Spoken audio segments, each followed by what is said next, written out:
our message is not getting across. We can yell louder, we can look madder, we can give people more data. It's not going to work. You know that we're in the middle of an exercise in futility if we think that shouting louder is suddenly going to get the point across. We don't need a fundamental change in values. On the contrary, our values are correct. Our worldview is right, but we need to talk differently. We have to talk in the way that shows that we are willing to fight for people more than the other guys. Until we do that, we're not going to succeed in our message, and people are simply not going to be drawn to us. That's what I hope to share with you today. How long does it take people to figure you out? Somebody doesn't know you. You're in a debate, you're giving a speech, you're having a conversation, whatever. How long does it take people to figure out you? The answer is 7 seconds. People will assess who you are and what your message is all about. They'll sum you up. They'll put you in a frame in 7 seconds. What are you going to do? The answer is, if you want to win, you better be in charge of your 7 seconds. Let's think a little bit about basic marketing and how the PC market has evolved. If you talk to somebody from the world of Dell, which I've done many times, and they're terrific people and they have terrific products. If you talk to somebody from the world of Dell, tell me about Dell Computer. They'll tell you about what they do. We make great products. We have an incredible distribution system. We employ the most creative engineers, and we really take customer satisfaction seriously. That's what they'll tell you, right? All true and all to the good. It's all what they do. Now, I had the privilege recently of sitting down for 2 hours with Tim Cook, the CEO of Apple Computer. That's the worst job in America following Steve Jobs. Right? And that's hell, following Steve Jobs. But as the aspirational leader, as the architect, as the visionary. But if you talk to Tim Cook about Apple Computer, he doesn't tell you what they do because he doesn't know what they're going to do next. He's completely agnostic on the what. He talks to you about the why. He says, we rip up the status quo. We think different. He actually talks that way one-on-one when you talk to Tim Cook. It's unbelievable. And what's the result of that? The what is totally undefined. What do? The answer is everything. They do music players, they do tablets, they make phones, they make computers. What's next? Dell struggles because it's stuck on the what, and the why is implied. The why is shareholder value. The why is trying to do what we've always done better. If you start with the why, the what is flexible. What do we learn from that? Well, we learn from that the general principle, the conventional argument that products first lead to an inferior purpose that's implied. The superior argument is you start with purpose, and that leads to products. My favorite composer is the same as a bunch of you, if you know classical music. It's Johann Sebastian Bach. Probably the greatest composer who's ever lived. Now, I admired Bach for a bunch of different reasons, but I learned something about the why of Bach somewhere along the line that I found really inspirational. Bach was asked late in his life, why do you write music? Well, what a weird question, right? Why do you write music? Now, if you ask most composers, why do you write music? They say, because it's my job. Because that's what I learned how to do in conservatory. That's what I grew up doing, because I got to pay the rent. Why do you write music? What do you mean, why do I write music? Bach had an answer. And it came from Luke chapter 10, verse 27. He said, I write, because he was a serious Lutheran. He was serious about his Christian faith. Bach said, I write music for the glory of God and the enjoyment of man. Why is that so attractive to me? The answer is because it's mission, it's purpose. It starts with purpose. If I can start every day and I say, what I'm going to do today is for the good of others and the glory of God, and I actually believe it, then the products will make themselves. I honestly believe that to be the case. Let's take this to the level of politics, okay? Let's look at the last couple of presidential elections, and let's see who was doing what. President Obama's magic. President Obama is an iPad. President Obama is Apple Computer, whether we like it or not. Let's give credit where credit's due. We're really bad at that on the right, about giving credit where credit's due, right? Because everybody, humans, are really bad at that. But let's explain why he's successful. You can't deny the fact that he's tremendously successful with people, including a lot of people who we like and our family members, and people who are really smart, and people who don't hate America. He's being successful. What's the magic? And the magic is he's a purpose-driven politician. Why? When you talk about in the last 2 presidential campaigns, what is the campaign about? What is the Obama phenomenon about? You know the words. It's hope and change. That is, as far as Bach was concerned, his version of the glory of God and the good of man. Hope and change. He didn't say what the Republicans have said over the past 2 presidential elections. What are we about? Good, solid, conservative policies that are going to bring this country back. But at the national level, you listen to Republicans, they're all about the what.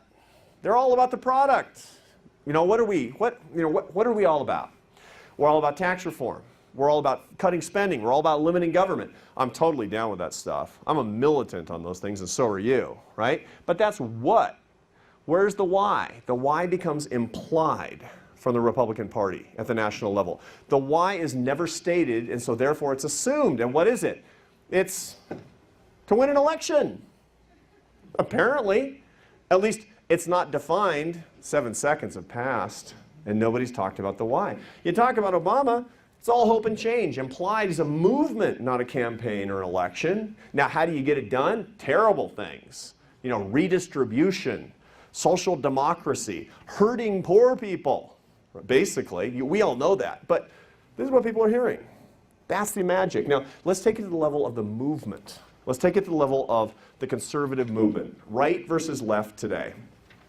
The right starts with product as a general principle. Policies to limit government, curb wasteful spending, lower barriers to economic growth. These are laudatory goals. These are important products. These are the things that bring America back. We know it's true. Hugely important. But if you start with these things, your purpose is implied. Your purpose, your mission, is fighting against things. Do you want your purpose to be fighting against things? Think about an argument that you've recently witnessed or you've been part of. Virtually every argument between impassioned interlocutors has a winning side and a losing side. And if you watch carefully, you'll notice that the winning side is not fighting against things. That's the losing side. The winning side is fighting for people. You can fight for people, you can fight against things. You can also fight against people, for that matter. That's even worse. But if you want to win, don't be the guy who's fighting against things. Be the guy who's fighting for people. When we start with product, our purpose is implied, which is fight against things. Bad things to be sure, but fighting against things. What are they all about? They fight for people. Just listen to them. If you're a person who's struggling in the wake of the financial crisis, what do you want to hear? Think about what people are experiencing today. You know a lot of people in the bottom half, I assume. I started out in the bottom half. I started the 25th income percentile as a kid. A lot of you people did too. Nothing wrong with that. Lower middle class, that's normal. 25% of the population is lower than that, right? If you're at the 25th percentile, what are you experiencing? Here are the facts. 15% unemployment, falling purchasing power for your family every year for 6 years, and economic growth and mobility that's lower than it was in 1980. 1/3 lower. Economic mobility has fallen by 1/3 for people in the bottom half, for actually people in the bottom quintile, by 1/3 since 1980. Extraordinary stuff. Think about it. So times are really tough for people in the bottom half. Who are you going to listen to? Are you going to listen to the side that was tarred with the whole notion that the 47% will never vote for the Republicans anyway because they just want their welfare? You know it's not true, that the whole bottom half is just a bunch of takers. You know they would prefer, most of them would prefer their kids to see them earning a living as opposed to see them cashing a welfare check. Let's be honest with ourselves. It's not true anytime something comes out of our mouth that the bottom half are a bunch of moochers. It's not true. We have a lousy purpose and they have a lousy product. So how do you fix it? What do we do? The answer is simple. We need our product and their purpose. We need to steal their purpose. You know why? Because it's actually our purpose. Every single one of us wants to fight for people. I know you're in the movement for the same reason that I am. It's not against the fight against budget deficits. That's just a number. number in a ledger, and you know that we're a rich country and we can actually go on for a long time. The reason that we care about those numbers in the ledger is the people who are getting hurt by that, and the people who are going to get hurt by that. The generations that are to come, my kids and grandkids, who are seeing the ladder pulled up behind us. Not right, not fair. The people who started out like I did, at just the good old 25th percentile, who are never going to be able to get ahead. Who are going to stay on their parents' insurance till they're 26. Who are not going to be able to find a job. Who are going to not be able to pay for college. And if they do, it'll be on loans. And they're going to come out $125,000 in debt and have to work retail. That's Obama's America. And I want to fight for everybody, whether they vote for us or not. And I know you do too. We're in the business of fighting for people, so we got to stop talking about fighting against things, at least in our 7 seconds. We need their purpose and our product, meaning that we fight for people and stop fighting against things as our opening bid. That's the 7-second philosophy. What if they're still listening? Okay, so in other words, and it's this simple. We've done studies on this. There's a lot of work on this. It's called cognitive framing, if you want to Google it. And it basically says in the 7 seconds, since you've only got a few seconds, you basically just have to say what you're all about. Say, why are you in the movement? Because I want to fight for people who are too weak to be here fighting for themselves. That took about 7 seconds. You don't have time for facts. You don't have time for numbers. You don't have time for quoting Hayek. You can't bring up Milton Friedman. You just have to say, I'm here to fight for people who can't fight for themselves because it's not right what's happening in this country. You just said you're a fighter for people. That's your 7 seconds. Now, what if they're still listening? You better be able to back it up. What do you mean you're fighting for people? What does it mean to fight for people? Here's where it really gets interesting. Here's where we get to bring in the social science. There are 5 morals. Okay? There are basically 5 moral pillars that people share. And here's where it gets really interesting. 2 of them are shared by 100% of the population. 3 of them are shared by about 30% of the population who happen to be political conservatives. So let me tell you about the 5 pillars and what they mean to us. First, the 2 that everybody shares. 2 things that everybody cares about morally are compassion for the weak and fairness. Now, compassion for those who are weaker than we are. You grew up, unless you were raised by a pack of wolves, you grew up understanding it's not right to hurt poor people. People who are weaker than you deserve special care and consideration. Matthew 25 instructs very clearly that as you did to the least of these, our brothers and sisters, you did unto me. Incidentally, same chapter talks about the parable of the talents, which means that opportunity and hard work and personal responsibility matter a lot too. But as you did to the least of these, our brothers and sisters, you did unto me. Everybody knows that. And it doesn't matter if you're a Christian, you can be a Jew, you can be a Muslim. Everybody understands that hurting poor people is wrong. That's the basic principle, moral principle of compassion toward the weak. Number 2 is fairness. Conservatives hate fairness.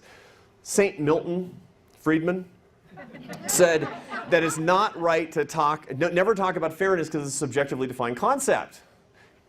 Milton Friedman was a genius and I'm not. But that's not good advice.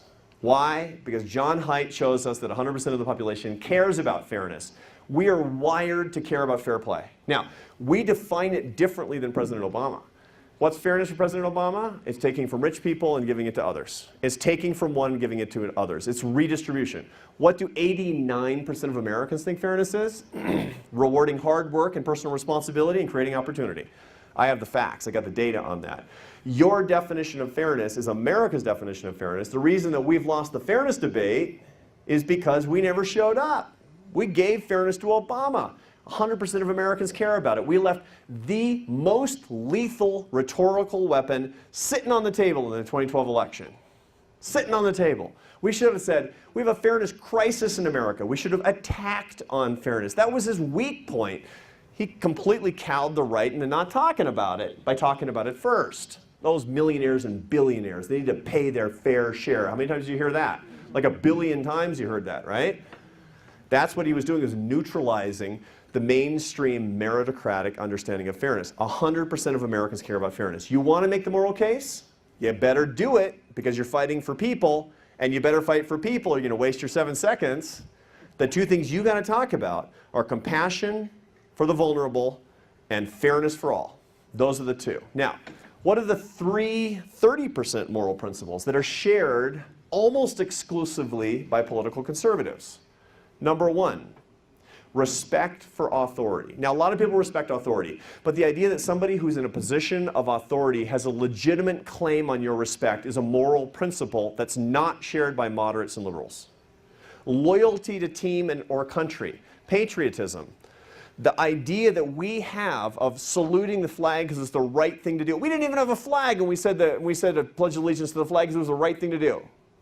Conservatives do that. Liberals and moderates don't understand that. Loyalty to team or country. You know something that we all think, we don't admit it, but we all think. We think that liberals are unpatriotic. We think that they don't really love their country. Now, sometimes people will come out with some hysterical, crazy book called, Liberals Hate America or something, right? To try to sell a bunch of books. But basically that taps into this fear, this loathing that we have, because we think that liberals actually don't care about their country. Why is that? The answer is because we have a visceral sense of the correctness of patriotism, and they don't share it. They're differently patriotic, if you want to be really politically correct about it. Right? Now, the thing that drove conservatives into a rage in 2008, more than sort of any other single small item, was when Obama refused to wear that flag lapel pin. Remember that? Oh man, it drove us crazy. See? Told you.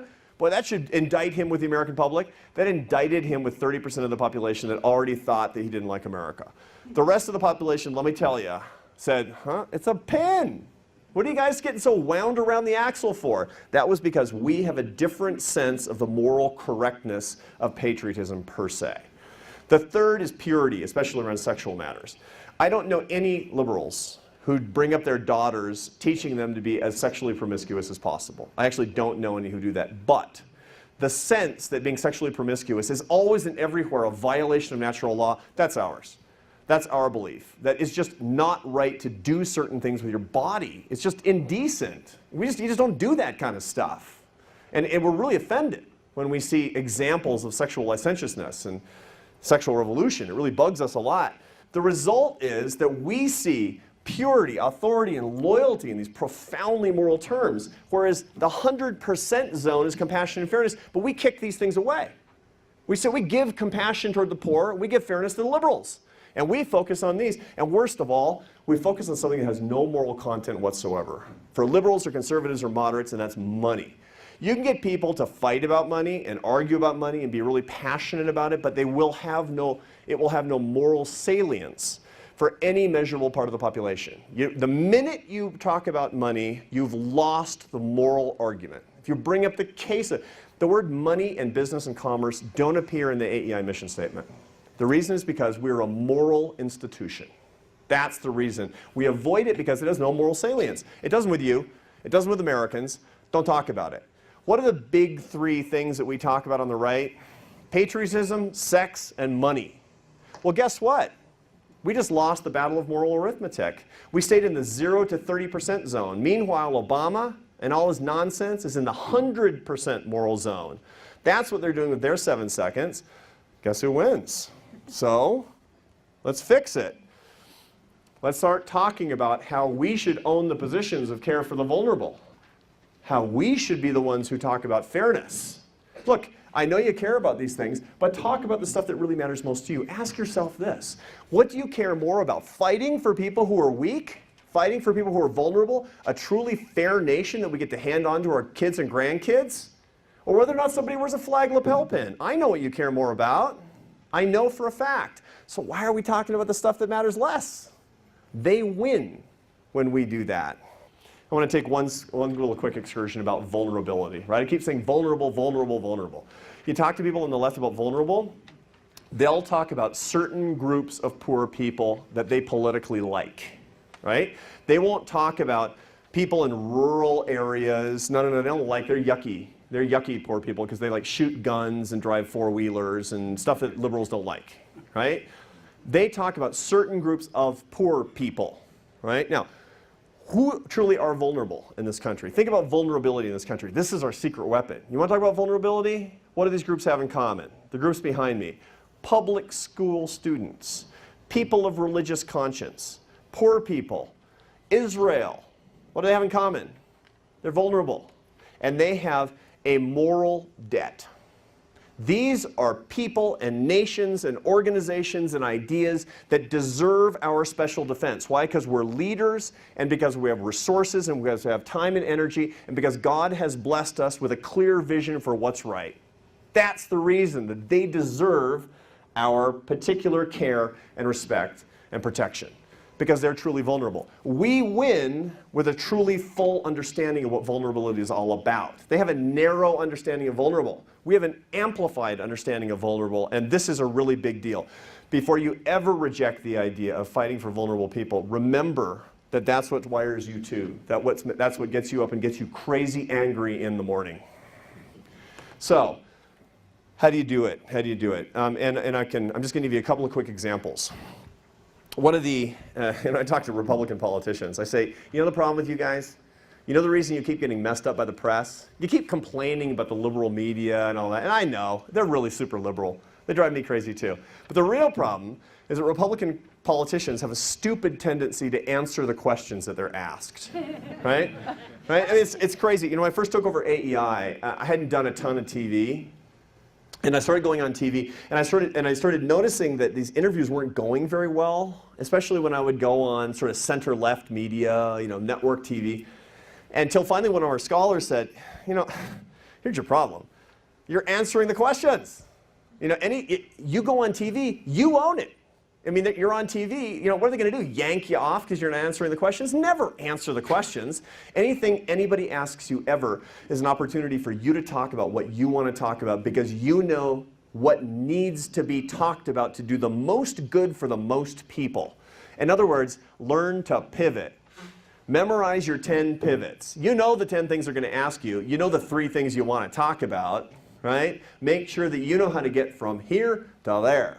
Austerity, my friends, is bad. You won't pay if we have austerity. Your poor neighbors and brothers and sisters will pay if we have austerity. It's not a good thing, and it must be avoided, and we're responsible for making sure that our country does not go down that path. You can't say, look, fine. You want it? Fine. I'm not going to have to pay. That's irresponsible. It's immoral. The reason we have to reform entitlements, the only reason we have to reform entitlements in this country is to avoid insolvency, so we can avoid austerity, so that our poor brothers and sisters don't get hurt. That's what we have to talk about now and forever, because that's what matters. That's what the money, per se, is not what matters. The left is dining out right now on immigration on the right. What's your position on the deportation of defenseless grandmothers? What we need to work on when we're talking about immigration is the fact that respectfully we're trying to adjudicate between 2 fundamental moral values, which is fairness and compassion. Rule of law and sovereignty and borders are a question of basic fairness.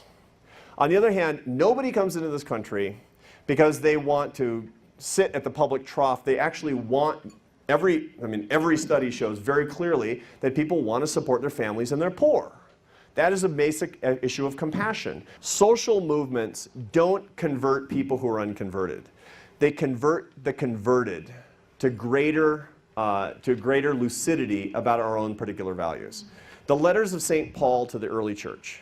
The letters of St. Paul to the early church, they were not about how to become better missionaries to people who were not converted to the early Church of Christianity. No. They were intended to tell people who are already converted how to lead better lives. Why? Because St. Paul understood that would create a magnetism around their movement, and that would draw people in spontaneously. The same thing is true for all of us in the conservative movement today.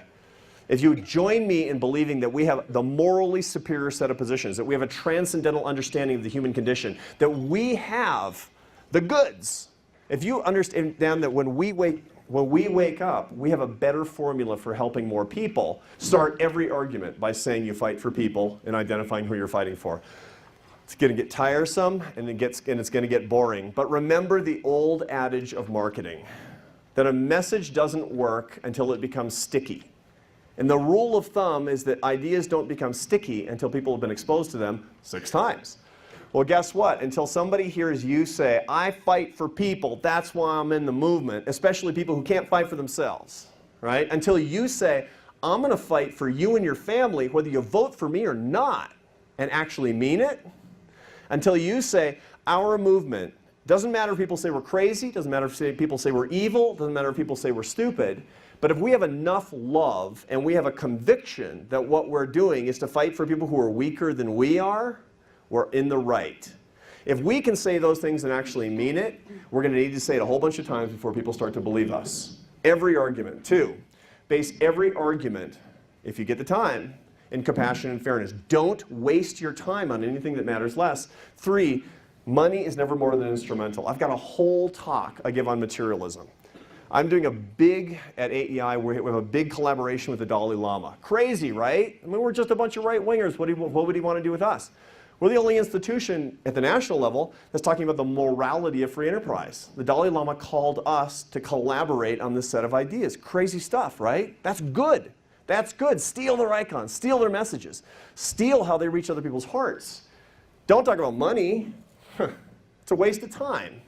It's not what you care about most. And finally, practice, practice, practice until it becomes a habit. The first time I tried to do this, I saw the research, I wrote the papers, I couldn't do it. I ended up talking about, do you realize that our economy has created more billionaires than any other economy in the history of the world? Stop, stop, you're losing, I see myself losing. This takes tons and tons and tons of practice. Now, if you agree with me, if I've recommended this to your interest and you're convinced, you're the carriers of these ideas. Think what we can do in the next 5 years if we are the movement that fights better for people. If we are the new age, if we are the clarity of moral thinking, if we're the conscience of this country, and not just the people who are angriest about it, the sky's the limit, and we're really going to start to win. And that starts, of course, with great patriots like you. God bless you.